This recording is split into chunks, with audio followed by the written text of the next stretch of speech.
역사적 사건입니다. 부활하시기 때문에 무덤이 없어요.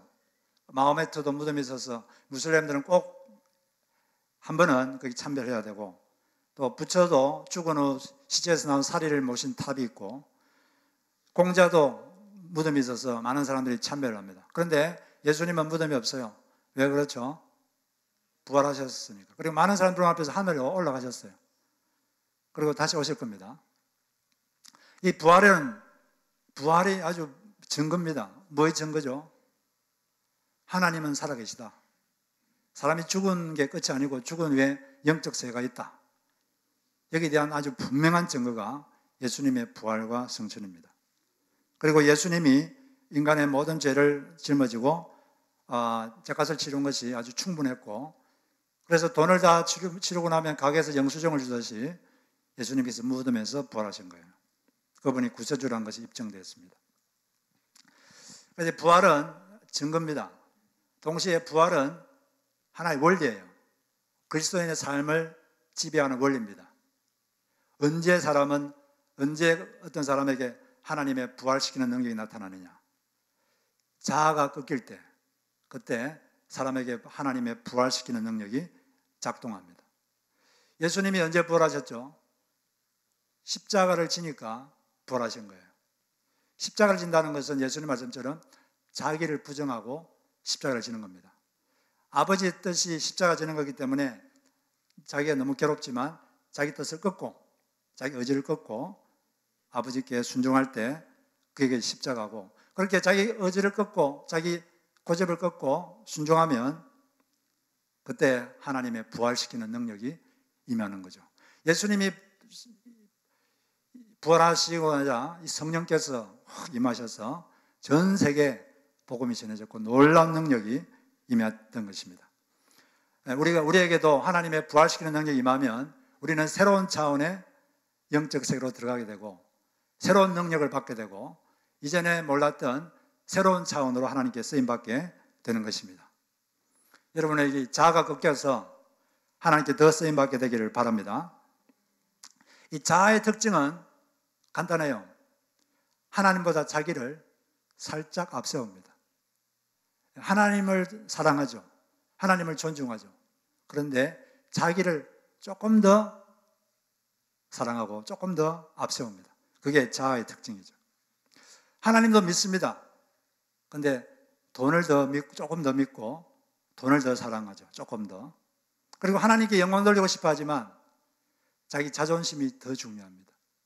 하나님이 원해도 자기 자존심이 상하면 이걸 견디지 않아요.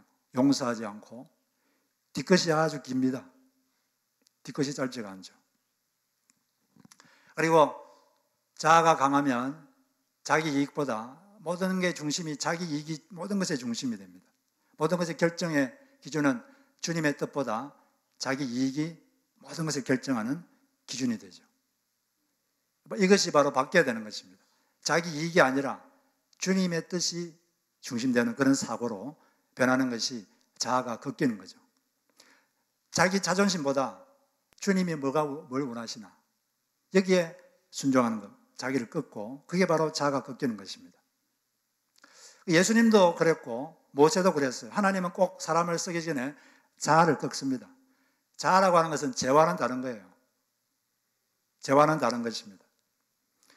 이 모세도 하나님께 쓰임받기 전에 40년 동안 광야에서 잊혀진 존재로 살았어요. 그때 자아가 완전 꺾였죠.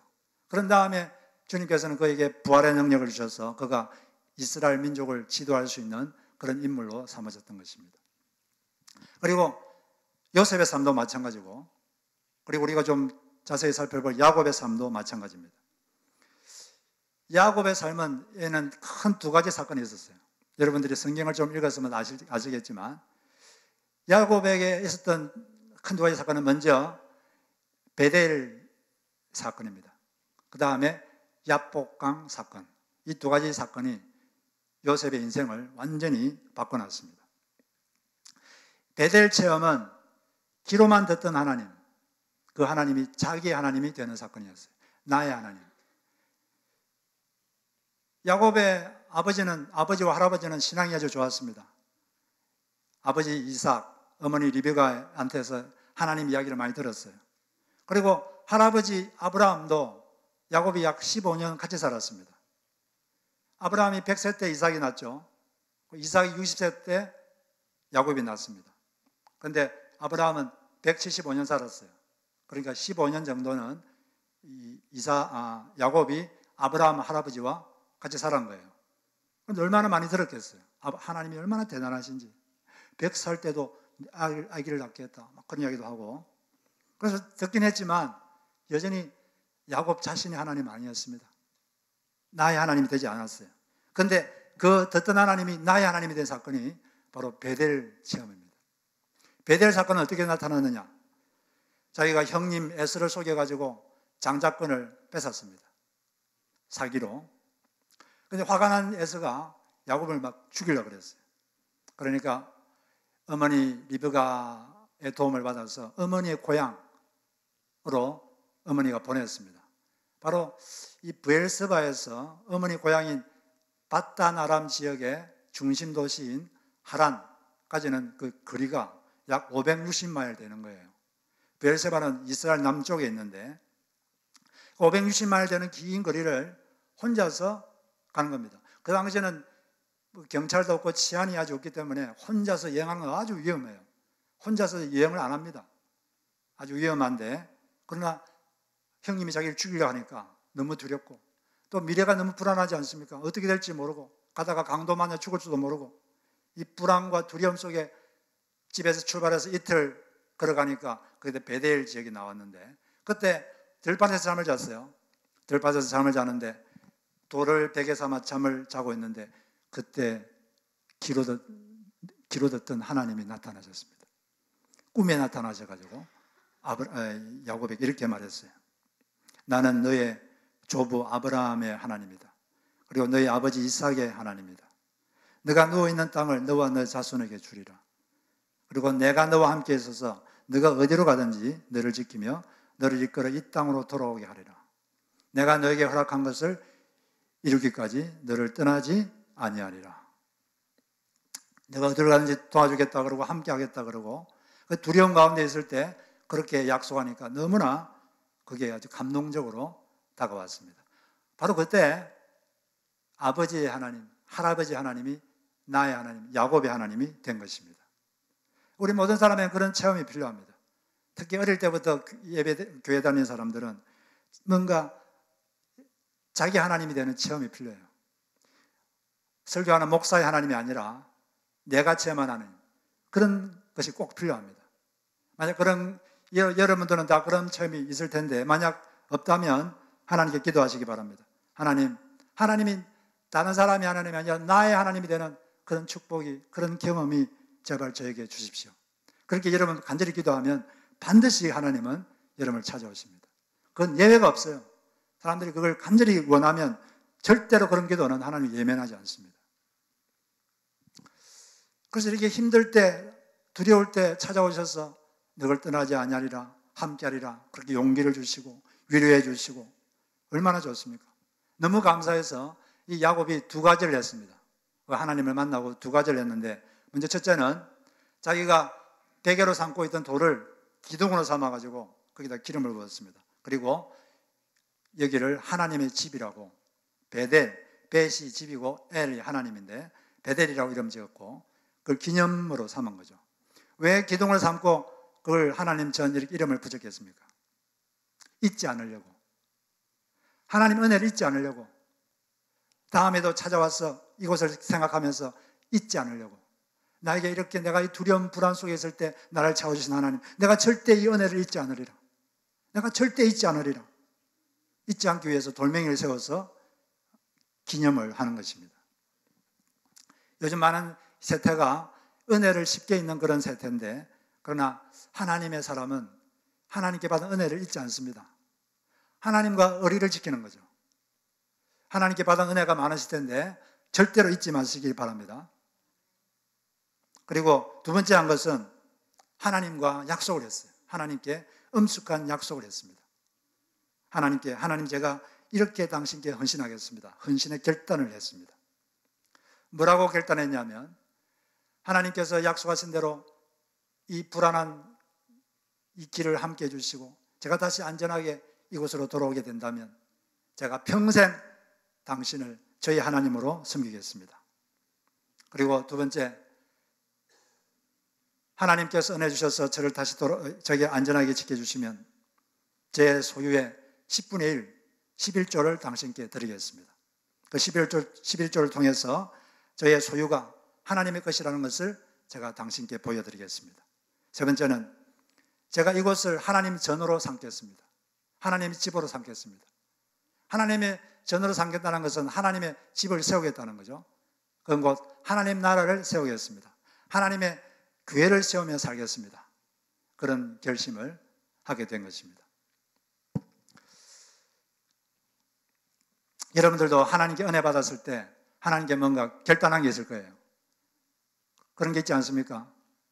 힘들 때 그때 하나님께서 나를 도와주셨지. 그때 마음속으로 제가 하나님 이제 이렇게 살겠습니다. 이걸 서원이라 그래요. 음숙한 약속. 그 약속한 게 있다면 여러분 반드시 지키시기 바랍니다. 하나님은 그 약속을 지금도 기억하고 있습니다. 나는 잊어버려도 하나님이 기억하고 있어요.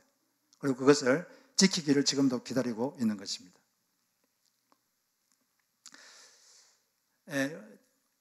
이런 것들이, 이런 체험들이 다 있는데, 한국에 있는 어떤 분은, 이번엔 IMF 때 사과 부돔 나가지고 집이 경매로 날아가고 도망자처럼 사글세방에 이사를 했습니다.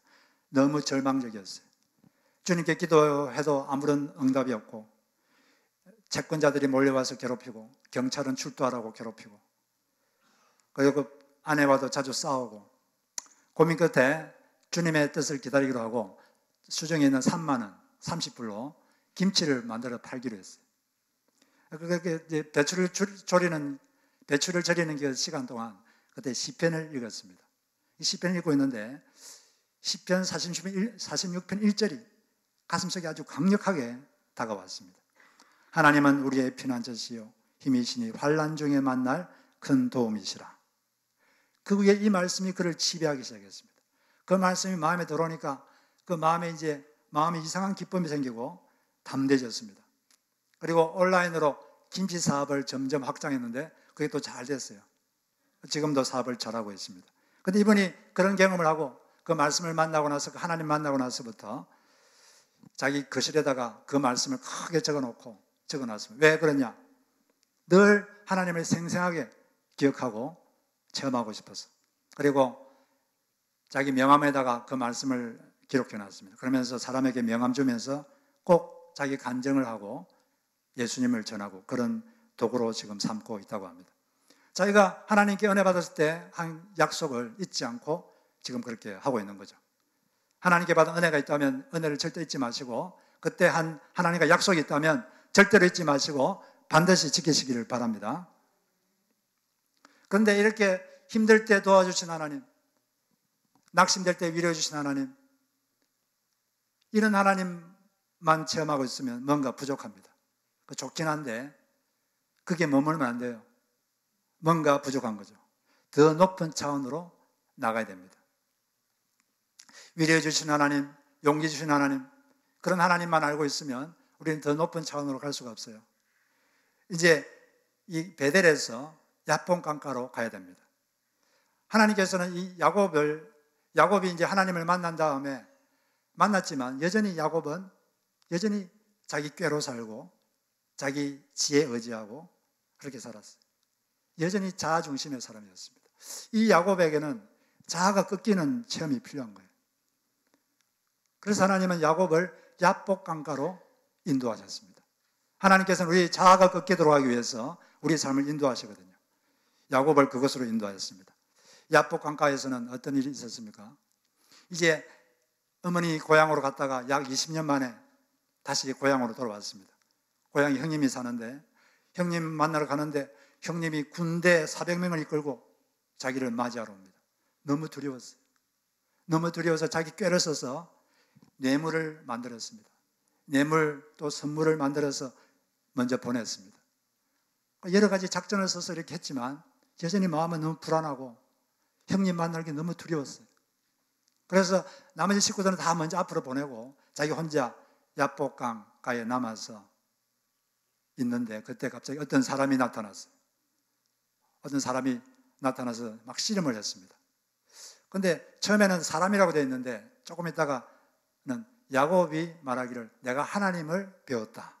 이렇게 또 되어 있고, 사람이라고 했다가 하나님이 했다가, 그래서 많은 학자들은 이분이 도대체 누구냐? 이걸 이제 설명하기를, 사람이면서 하나님이신 분이 누굽니까? 예수님이죠. 그래서 신약에 이분이 태어나기 전에 구약시대 때 인간의 모습으로 잠시 나타나신 제2위 하나님, 그리스도이시다. 이렇게 해석을 많이 합니다. 어쨌든 하여튼 그 야복강가에서 하나님이 그를 만났습니다. 근데 야곱을 만나가지고 제일 좀 씨름하다가 뭘 하셨냐면은 허벅지 관절을 탁 쳤습니다. 허벅지 관절을 탁 치니까 이 허벅지 관절이 골절됐어요. 관절이 이렇게 어긋난 거죠. 허벅지 관절이 뭐냐? 허벅지하고 묶여 있는 관절이 뭐죠? 허벅지와 골반이 이렇게 엮여 있는 게 고관절이죠. 아마 고관절이 아니겠는가 이렇게 추측합니다. 그게 아니면 뭐 엉덩이 관절인지 그것보다는 고관절일 확률이 높습니다. 그런데 이 허벅지 관절, 이것은 이 허벅지 관절은 모든 힘의 근원이에요. 사람 힘이 여기서 나옵니다. 이게 만약에 어긋나면 힘을 못 씁니다.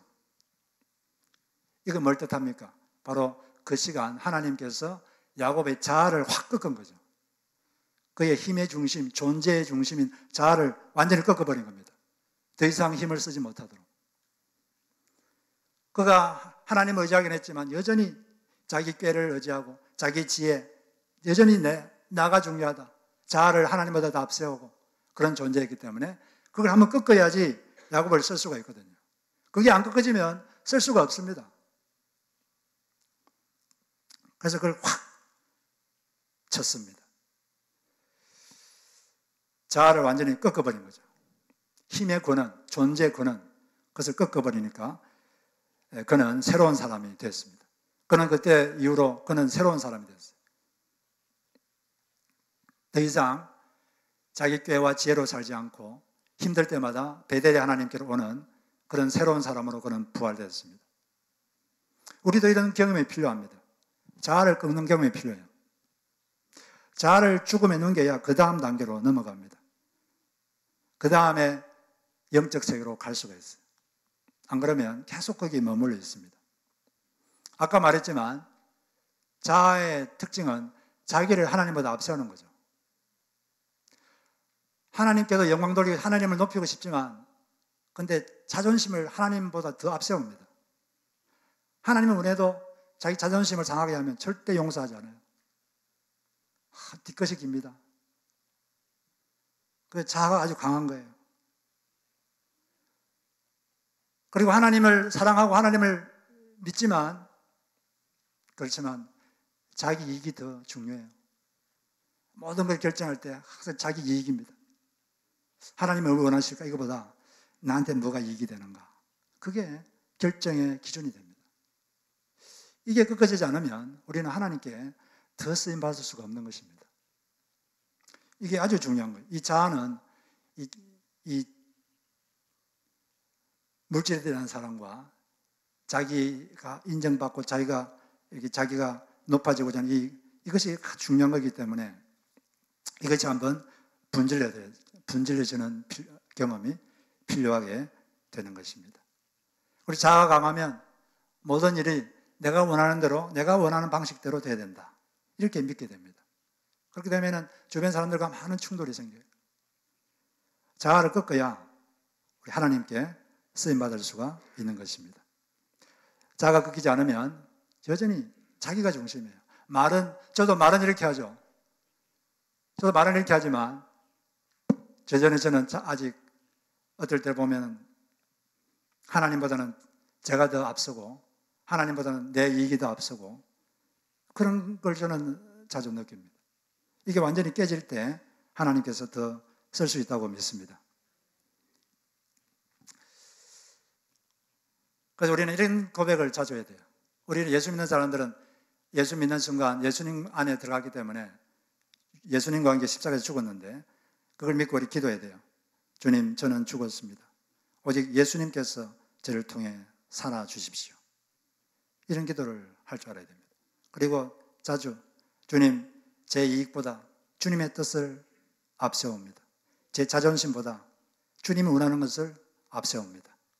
이런 고백을 해야 됩니다. 그게 안 될수록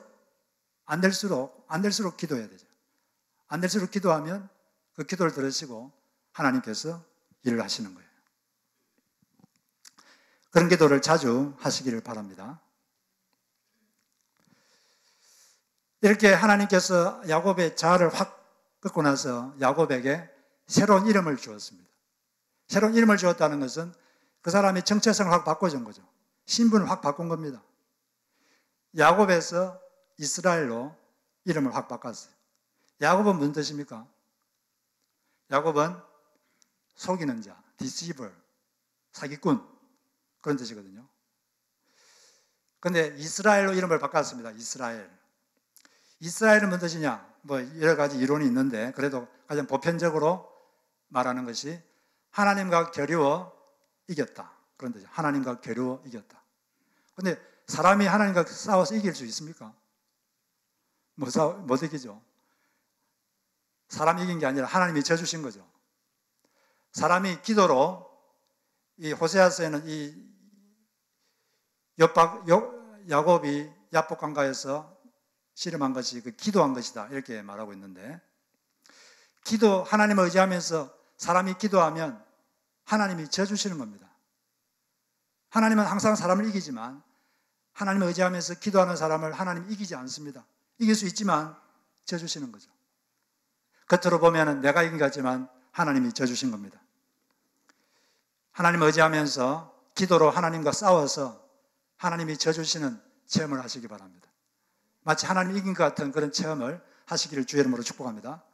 그만큼 하나님은 우리 사람이 하나님만 믿고 사는 것을 너무나 기뻐하시는 거죠. 이때 이 자아가 한번 꺾인 다음에 야곱은 완전히 다른 사람으로 부활되었습니다. 더 이상 그 사람은 옛날같이 꾀 부리거나 자기 꾀를 의지하거나 자기 지혜를 의지하는 사람이 되지 않고 인생의 고비마다 베델의 하나님을 생각하고 그분께로 돌아가고 결국 메시아의 조상이 된 것입니다. 하나님께서는 하나님께 누구를 쓰시기 전에 반드시 이 과정을 거치게 만듭니다. 여러분들이 하나님 앞에서 정말 하나님 앞에서 올바로 살고 싶으면 이 자아를 꺾어야 돼요. 이게 너무 힘든 건데 근데 반드시 이 경험을 해야 됩니다. 안 그러면 하나님이 더 쓸 수가 없습니다. 한국에 아주 잘 알려졌던 사역자께서는 이분은 결혼하기 전에 주님을 참 사랑했고 교회 봉사도 열심히 하고 또 한국의 최고 학부를 졸업하고 성품도 참 착했습니다. 하는 일도 잘 되고 공부도 잘하고 주변 사람들에게 늘 칭찬을 받았어요. 그런데 이제 집이 가난했는데 부잣집 남편을 만나서 결혼했습니다. 그게 하나님의 선물이라고 생각했어요. 그런데 결혼했는데 시어머니의 구박이 상상을 초월했습니다. 이 시어머니는 부유한 남편을 만났는데 무학자입니다. 한 번도 학교를 가본 적이 없어요. 이분이 마음속에 있는 건 딱 두 가지입니다. 집 청소 잘하기, 그리고 남편과 아들 잘 섬기기. 그래서 일하는 분 2명하고 며느리하고 이분하고 4명이서 하루에 2번씩 몇 시간 걸쳐서 집안을 그냥 먼지 하나 없이 매일 그렇게 닦는 거예요. 먼지 조금만 나오면 불용을 내리고 그리고 인격 모독적인 말을 하고 걸레 종류도 5개로 마련해가지고 청소하고 그리고 절대 외출도 못하게 합니다. 고급 교육을 받은 이분이 너무 고통스러웠어요. 그러나 5년 동안은 그냥 고분고분하면서 그냥 그렇게 순종하며 살았습니다. 근데 5년 있다가 도저히 견딜 수가 없었어요. 그래서 가출을 했습니다. 기도원으로 가출했어요. 기도원 가니까 거기에 남편에게 맞아서 팔 부러진 여인, 그리고 폐렴 걸린 여인들, 이런 분들이 모여가지고 기도도 하고 모여서 이야기도 하고 그러는데 가만히 생각하니까 자기는 그분들하고는 어울릴 수가 없었습니다. 그러면서 든 생각이 나는 내가 되게 착하다고 생각했는데 착하지 않구나. 내가 사람을 차별하는구나. 나는 저 사람들하고 맞지 않아. 또 배림이 나한테 옮길 수 있어. 내가 차별하고 있구나. 나는 착하지 않구나. 내 속에 악이 있구나. 그걸 깨달았습니다. 그리고 자기 어머니가 있었는데 어머니는 가난한 집에 가서 몸으로 봉사하고 그런 분이에요. 사람을 도와주고 그러다 보니까 몸빼 바지 입고 몸에서는 좀 안 좋은 냄새가 나고 그런 어머니가 창피해가지고 어머니를 길에서 만나면 막 도망가고 피하고 그랬던 모습이 생각나면서 나는 내가 남에게 인정받는 것, 이게 나에게 이게 내가 신처럼 자리 잡았구나. 그걸 깨달았습니다. 그리고 자기가 결혼하고 공부하고 이런 것도 다 돈을 사랑해서 돈 더 벌려고 한 것이구나. 하나님을 사랑한다 그랬지만 사실은 내가 돈을 더 사랑했구나. 그런 걸 보면서 자기 자아를 깨닫게 된 거죠. 늘 칭찬받고 나는 괜찮다, 나는 착하다 그랬는데 자아의 실체를 깨닫고 나니까 내가 정말 하나님 앞에서 문제가 많구나. 그때 깊이 회개했습니다. 자아를 깨뜨리는 기도를 했습니다. 그리고 나서 주님을 만나고 나서 다시 집에 가니까 그렇게 믿기만 하고 무섭기만 하던 시어머니가 불쌍해지기 시작했습니다. 그래서 그분이 아직 예수님을 제대로 못 만났거든요. 내가 이분이 예수님을 만나게 해야겠다. 그러면서 그분을 사랑하기 시작했는데 그걸 하면서 알게 된 게 영혼 구원을 위한 사랑이 진짜 사랑이구나. 그것을 알게 됐습니다. 그래서 그분과 어머니와 예배도 드리고 말씀 묵상도 같이 하고 같이 기도도 하고 그러면서 서로 관계도 좋아지고 그 어머니도 완전히 삶이 바뀌고 지금 이분이 말씀 묵상 사역을 통해서 전 세계 사람들에게 영향을 미치고 있습니다. 이분이 아주 하나님께 본격적으로 쓰임받기 전에 이처럼 한번 자아를 다루는 그런 체험을 하나님이 하게 한 거죠. 자기의 참모습을 보게 되고 하나님도 사랑하지만 하나님보다 더 자기를 사랑하는 그 자기의 모습을 보게 한 다음에 그걸 깨뜨리고 나니까 하나님께서 그를 새롭게 부활시켜서 새로운 차원으로 그 사람을 사용하게 된 것입니다. 할렐루야. 우리에게도 이런 체험이 있다, 이런 자아를 꺾는 그런 길을 간다면 주님께서 우리에게 더 강력한 능력으로 임할 줄로 믿습니다. 이분은 그 속에 그런 체험을 통해서 남을 차별하면서 자기 사랑에 빠진 자, 하나님 영광보다 자존심에 사로잡힌 자, 하나님 사랑보다 더 돈을 사랑하는 자아를 회개하고 그러면서 신앙의 부활을 맞이하게 된 것입니다. 요셉도 마찬가지예요. 우리가 요즘 새벽 저녁으로 요셉의 삶에 대해서 우리가 보고 있는데 요셉은 바른 생활 청년입니다. 아주 도덕적으로 바른 사람이에요. 그런데 자기 의가 되게 강했습니다. 그러다 보니까 다른 사람의 잘못을 보면 넘어가지 않고 형님들이 잘못하면 꼭 고자질하고 그 자아가 강한 사람이에요. 그런 거죠. 이 사람은 되게 도덕적이지만 자아가 강한 사람이에요. 하나님은 그걸 꺾어야 되는 거죠. 13년 동안 형님들한테 팔려가지고 노예로 팔려가지고 보디발 집에서 노예로 살고 얼마나 괴롭겠어요. 마치 지하에 떨어진 느낌이었을 겁니다. 그것도 힘든데 더 큰 문제가 생겼어요. 보디발 아내가 거짓말해가지고 모함해가지고 성폭행 미수범으로 몰아가지고 파렴치범으로 감옥에 갇혔습니다. 얼마나 거룩한 사람인데 그렇게 몰렸으니 얼마나 창피하고 고통스럽겠어요. 한국의 어떤 분은 자기는 아무 잘못도 없는데 20년 동안 어떤 사람을 강간하고 살인했다고 뒤집어 씌워가지고 20년 동안 감옥살이를 했대요. 그러고 이제 조금 있다가 진범이 잡혔는데 얼마나 억울하겠어요. 그런데 그런 경험을 통해서 그의 자아는 완전히 깨졌습니다. 특별히 마지막 2년은 하나님께서 이불로 2년 정도 더 있다가 나오게 한 건데 그 시간 가장 그때가 어두웠던 시간입니다. 새벽에 오기 전에 가장 어둡죠. 바로 그 요셉이 총리가 되기 직전에 하나님은 그의 인생을 가장 어둡게 한 거예요. 그걸 통해서 완전히 자아가 깨지도록. 왜냐하면 자아가 살아있는 상태에서 총리가 되면은 그것 가지고 남을 섬기는 게 아니라 자기만 섬기고 복수하고 그러겠죠. 근데 요셉은 13년 동안 감옥 속에서 노예로 살면서 자아가 완전히 깨졌습니다. 그래서 자기가 총리가 됐을 때도 복수하지 않았어요. 여러분들은 만약에 그렇게 억울하게 당하다가 총리가 되면 제일 먼저 누구를 손보겠습니까? 그렇죠. 보디발 아내. 자기는 아무 잘못한 것도 없는데 자기가 뒤집어 씌워가지고 자기를 성폭행했다고 그렇게 뒤집어 씌우고 얼마나 억울합니까? 단칼에 그냥 했을 텐데 요셉은 그러지 않았어요. 그리고 자기 형님들 얼마나 잘못했어요. 여러분 같으면 가만히 있겠습니까? 근데 복수하지 않았습니다. 뒤끝이 없었어요. 왜? 자아가 완전히 깨뜨려졌으니까. 자기가 없는데 내가 없는데 복수를 어떻게 해요? 내가 없는데 무슨 복수를 합니까? 왜 복수를 하고 왜 믿느냐? 여전히 자기가 살아있으니까 그렇게 하는 거죠. 그래서 이 사람은 자아가 완전히 14년 깨뜨려진 다음에 하나님께서 갑자기 예수님이 부활했듯이 갑자기 노예 옷, 제수 옷을 입다가 갑자기 총리 옷을 입었습니다. 그래서 거기서 그는 많은 사람들을 섬기고 예수 그리스도의 모형으로 살다가 사신 거죠. 할렐루야.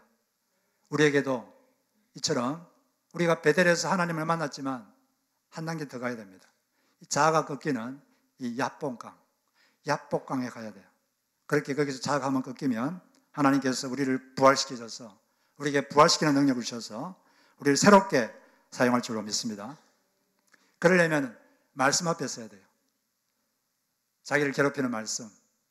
나는 이러고 싶은데 말씀에서 하지 말라 그럴 때 그때 그냥 자기 기분대로 하는 게 아니라 자기 의지를 꺾는 거죠. 괴롭지만 자기를 확 한번 꺾는 그런 체험을 해야 됩니다. 나는 안 하고 싶은데 말씀 보니까 하라고 그럴 때 하기 싫지만 괴롭지만 한번 자기를 꺾어봐야 돼요. 자기 고집을 한번 확 꺾어봐야 됩니다. 그런 경험들이 있어야 자아가 꺾입니다. 계속 그냥 자기 하고 싶은 대로 자기 생각대로 자기 고집대로 그렇게만 살면 신앙의 성장은 절대 없습니다. 우리가 매일 이렇게 말씀 보는데 그 말씀들이 여러분 속에서 들어와서 말씀과 싸우시기 바랍니다. 요셉이 이 하나님과 밤새도록 싸우었던 것처럼 말씀과 싸우세요. 자기를 괴롭히는 그 말씀과 싸우시고 자기를 한번 꺾고 의지를 한번 꺾고 자기 감정을 한번 꺾고 고집을 한번 꺾고 한번 순종하는 그런 것들이 반복될 때 우리는 드디어 새로운 차원으로 하나님께 쓰임받고 부활시키는 능력이 우리에게 임할 줄로 믿습니다. 그런 우리 모두가 되기를 주의 이름으로 축복합니다.